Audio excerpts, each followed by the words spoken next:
Some people are natural storytellers.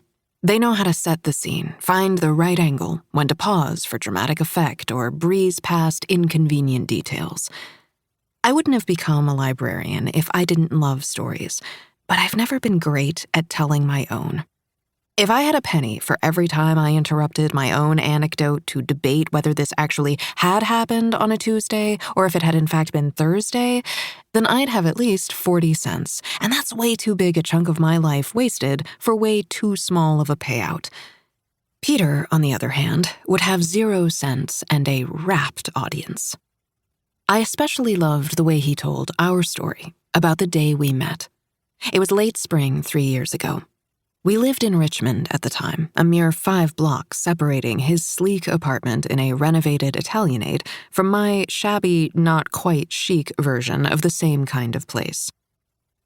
On my way home from work, I detoured through the park, which I never did, but the weather was perfect, and I was wearing a floppy-brimmed hat, which I never had, but Mom mailed it to me the week before, and I felt like I owed it to her to at least try it out.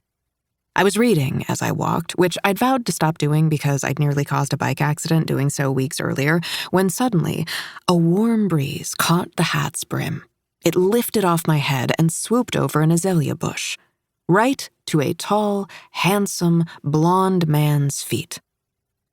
Peter said this felt like an invitation, laughed almost self-deprecatingly as he added, "I'd never believed in fate before that."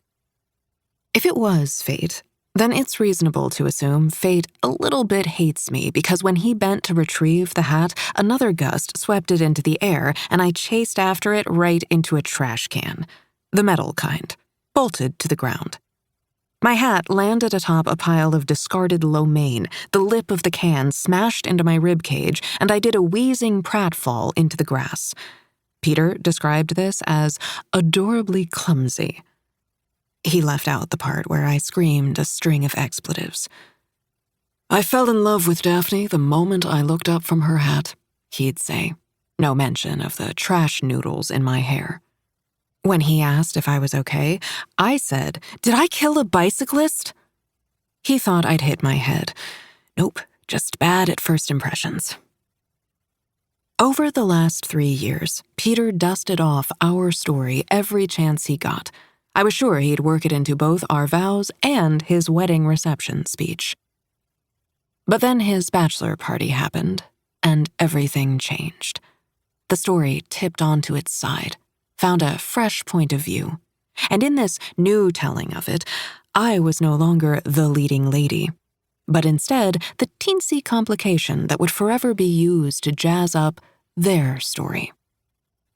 Daphne Vincent, the librarian that Peter plucked out of the trash, nearly married, then dumped the morning after his bachelor party for his platonic best friend, Petra Comer.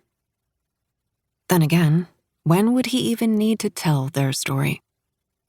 Everyone around Peter Collins and Petra Comer knew their history. How they'd met in 3rd grade when forced into alphabetical seating, bonding over a shared love of Pokémon.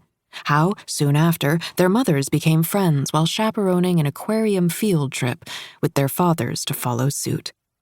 For the last quarter of a century, the Collinses and the Comers vacationed together.